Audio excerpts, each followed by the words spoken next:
MA उत्तरार्ध हिंदी सप्तम प्रश्न पत्र भाषा विज्ञान।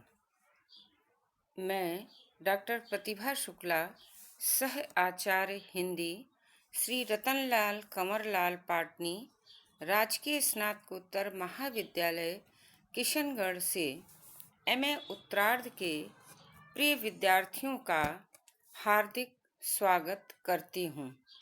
प्रिय विद्यार्थियों, आज हम भारतीय आर्य भाषाओं को अध्ययन करने जा रहे हैं। इससे पूर्व हमने भारोपीय भाषा परिवार की कुछ विशेषताओं, संसार की भाषाओं में भारोपीय परिवार की भाषाओं का महत्व और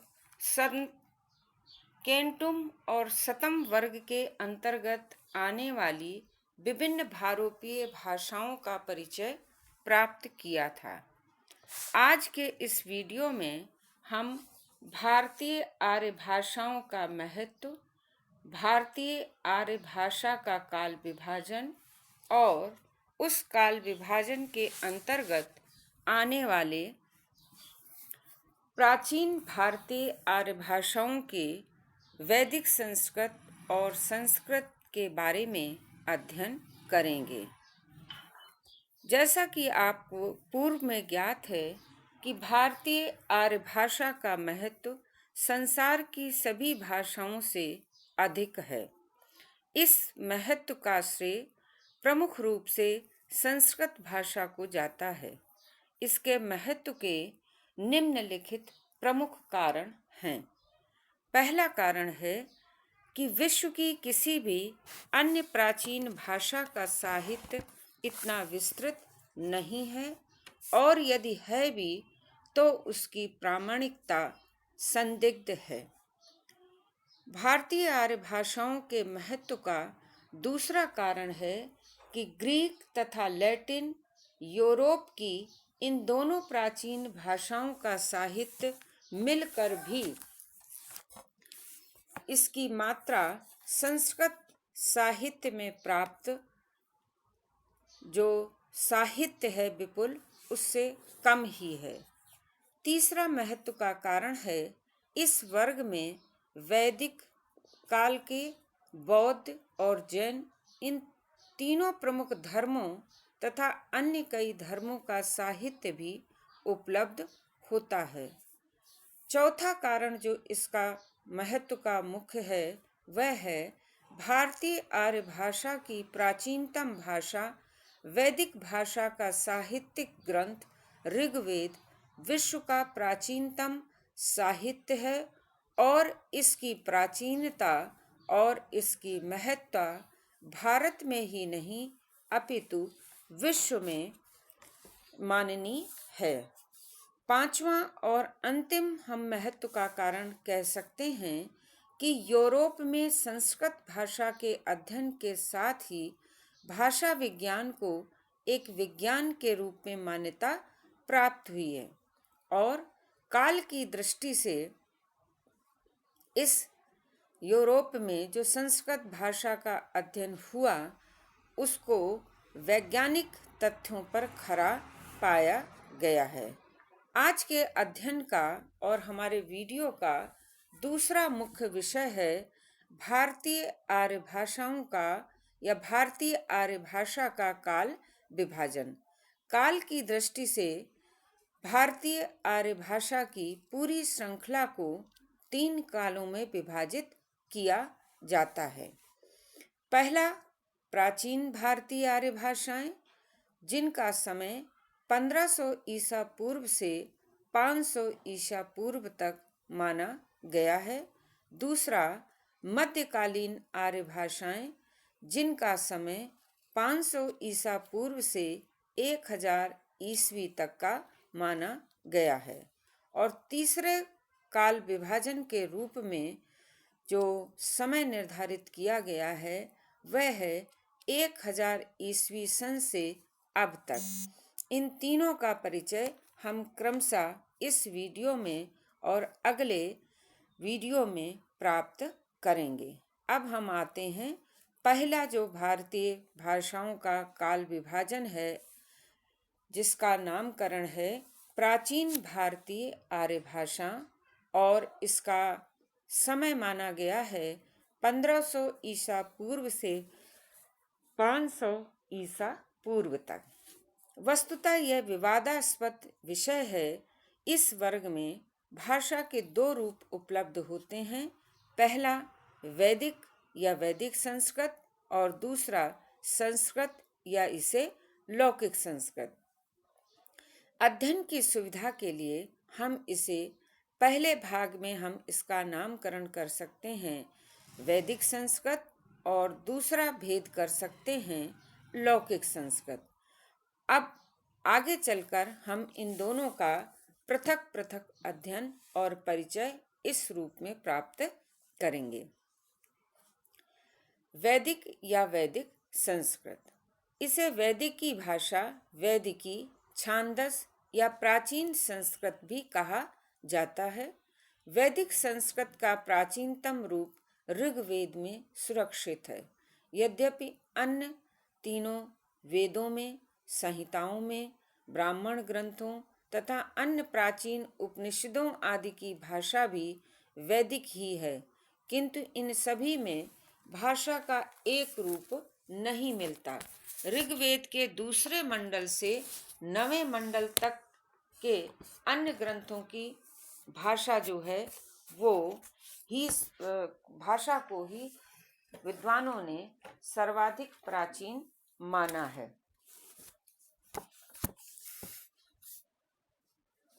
यह भाषा अर्थात वैदिक संस्कृत अवेस्ता के अत्यधिक निकट है।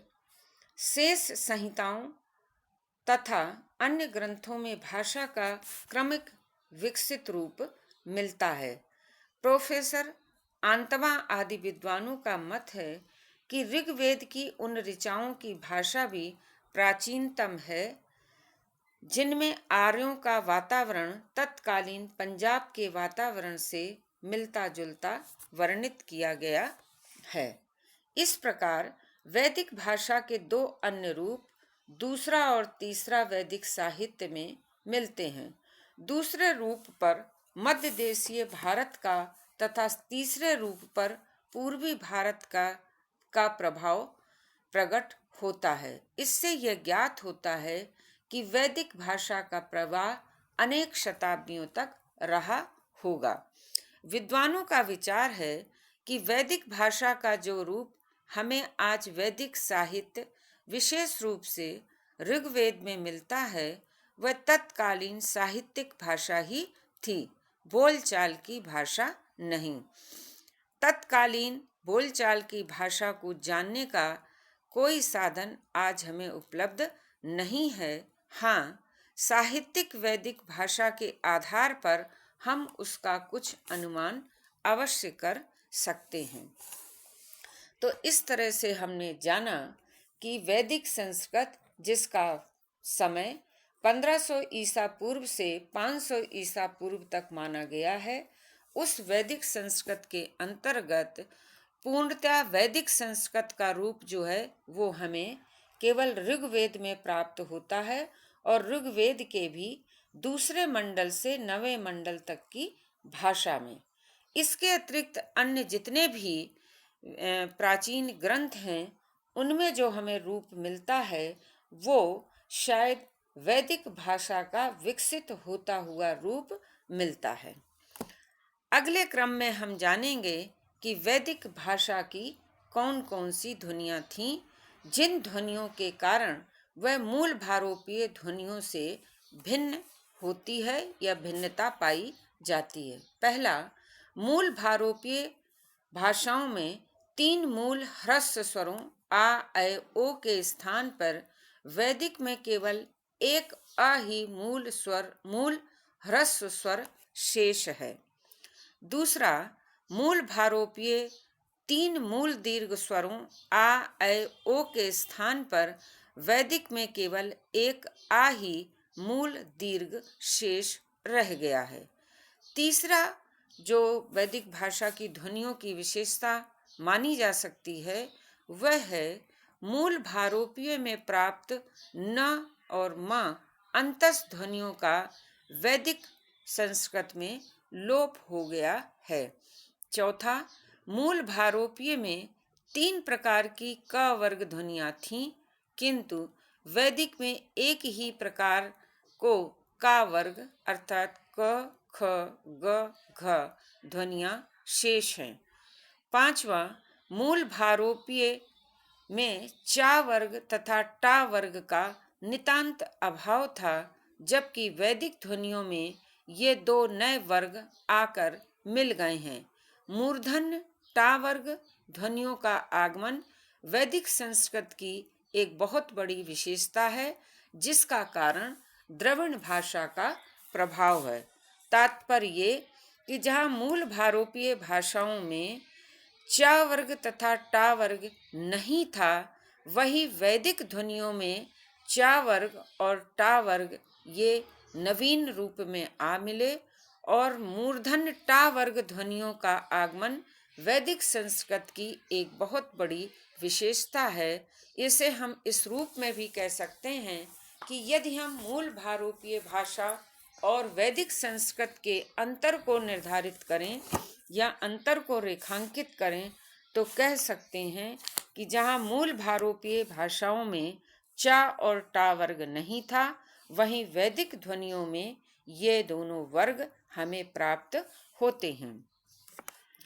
अगला और छठा कारण है, मूल भारोपीय में एक ही सा ऊष्म ध्वनि थी। वैदिक में इसके साथ श और सा ये 2 ऊष्म ध्वनियां आ जुड़ी, अर्थात जहाँ मूल भारोपीय में केवल दंत सा विद्यमान था, वहीं हिंदी की दृष्टि से तालव्य और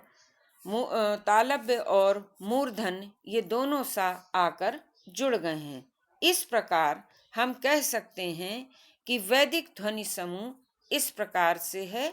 मूल स्वर अ, आ, ई, उ, री, ल, ए, उ, संयुक्त स्वर ए और औ, कंठ क, ख, ग, घ, ण, तालव्य च, छ, ज, झ, य, मूर्धन्य ट, ठ, ड, ण, द, लह और ण, दंत ता, थ, द, ध, न, ओष्ठ प, फ, ब, भ, म, दंत्योष्ठ व, अंतस्थ य, र, ल, व, शुद्ध अनुनासिक अनुस्वार अंग, संघर्षी श, सा और ह, क, ख के पूर्व अर्ध विसर्ग सदृश जिह्वामूली, प, फ से पूर्व अर्ध विसर्ग सदृश उपधमनीय, ये 3 स्वर। इस प्रकार कुल 52 ध्वनियों का वैदिक ध्वनि समूह में गणना की जाती है। अब है अगले क्रम में हम इन्हीं तत्वों के आधार पर वैदिक भाषा की कुछ विशेषताओं को रेखांकित कर सकते हैं। पहली वैदिक भाषा की विशेषता है, प्रत्येक भाषा का हम जानते हैं जैसा कि एक अपना विशिष्ट रूप होता है और अपने उसी विशिष्ट रूप के आधार पर प्रत्येक भाषा अपनी व्यक्तिगत विशेषताओं के कारण दूसरी भाषा से अपना पृथक अस्तित्व रखती है। किसी भाषा की ऐसी महत्वपूर्ण विशेषताएं ही उन्हें अन्य भाषाओं से अलग करती है। इस दृष्टि से हम वैदिक भाषा की कुछ महत्वपूर्ण विशेषताओं को इस प्रकार रेखांकित कर सकते हैं। सर्वप्रथम पहली विशेषता, वैदिक भाषा में स्वरों के ह्रस्व और दीर्घ उच्चारण के साथ साथ इनका प्लुत उच्चारण भी जैसा होता है। दूसरा, वैदिक भाषा में ऋ स्वर का प्रयोग प्रचुर मात्रा में हुआ है। तीसरी इसकी विशेषता है, वैदिक भाषा में संगीतात्मकता स्वराघात का बहुत महत्व है। इसमें 3 प्रकार के स्वर हैं, उदात्त, अनुदात्त और स्वरित। वैदिक मंत्रों के उच्चारण में इनका ध्यान रखना अनिवार्य होता है। स्वर परिवर्तन से शब्दों के अर्थों में भी परिवर्तन हो जाता है। जैसे इंद्र शत्रु इसका प्रसिद्ध उदाहरण है। भाषा विज्ञान की दृष्टि से भी वैदिक भाषा की स्वराघात प्रधानता का बहुत अधिक महत्व है। चौथी वैदिक संस्कृत की जो विशेषता है वह यह है कि वैदिक भाषा की व्यंजन ध्वनियों में लह और लह दो ऐसी ध्वनियां हैं जो उन्हें अन्य भाषाओं से पृथक करती हैं, जैसे इला और अग्निमीले आदि। प्राचीन वैदिक में लह के स्थान पर प्रायः र का व्यवहार मिलता है, जैसे सलिल के स्थान पर शरीर। वैदिक भाषा में संधि नियमों में पर्याप्त शिथिलता दृष्टिगोचर होती है। अनेक बार संधि योग स्थलों पर भी संधि नहीं होती और दो स्वर पृथक पृथक प्रयुक्त हो जाते हैं, जैसे तितौ में जहाँ आ और उ की संधि हो सकती थी वहाँ नहीं मिलती है। दूसरा शब्द है गोओपसा, जिसमें दोनों ओ के बीच संधि होनी चाहिए थी, लेकिन हमें ऐसा प्रयोग नहीं मिलता। सातवीं विशेषता है वैदिक भाषा में शब्द रूपों में पर्याप्त अनेक रूपता मिलती है। उदाहरण के लिए प्रथमा विभक्ति द्विवचन में देवा और देवो, प्रथमा विभक्ति बहुवचन में जना और जनास, तृतीया विभक्ति बहुवचन में देवे और देवे भी दो दो रूप मिलते हैं। यह विविधता कुछ अन्य रूपों में भी मिलती है। आठवीं वैदिक भाषा की विशेषता है यही विविधता धातु रूपों में भी उपलब्ध होती है। एक ही कृ धातु से के लट लकार प्रथम पुरुष में कृणोति कृणते और करोति कुरते करति आदि अनेक रूप मिलते हैं। धातुओं से एक ही अर्थ में अनेक प्रत्यय लगते हैं, जैसे एक ही तुमुन प्रत्यय के अर्थ में तुमुन से सैन, असे, असेन, कसे, कसेन, अध्ये, अध्ययन, कध्ये, कध्ययन, सध्ये, सध्येन, तवे, तवेड़ और तवेन, ये 16 प्रत्यय मिलते हैं। यही विविधता कत्वा आदि अन्य प्रत्ययों में भी होती है। वैदिक भाषा में उपसर्गों का प्रयोग स्वतंत्र रूप से होता है, जिसके कारण उपसर्ग का स्वतंत्र रूप से प्रयोग हमें मिलता है। इसी प्रकार मानुमास अभी स्वतंत्र रूप से प्रयुक्त हुआ है। 11वां जो विशेषता है वह यह है कि पद रचना की दृष्टि से वैदिक भाषा श्लिष्ट योगात्मक है। संबंध तत्व के जुड़ने पर यहाँ अर्थ तत्व में कुछ परिवर्तन तो हो जाता है, किंतु अर्थ तत्व तथा संबंध तत्व को पृथक पृथक पहचाना जा सकता है। जैसे ग्रहणाम, यहाँ ग्रह प्रकृति और नाम प्रत्यय स्पष्ट रूप से पहचाने जा सकते हैं। तो इस प्रकार वैदिक भाषा में प्रयोगों की अनेक रूपता देखने से प्रतीत होता है कि आज हमें वैदिक भाषा का जो स्वरूप या रूप उपलब्ध होता है वह तत्कालीन अनेक बोलियों का मिला जुला रूप है, जिससे देश भिन्नता तथा काल भिन्नता दोनों का ही होना संभव है।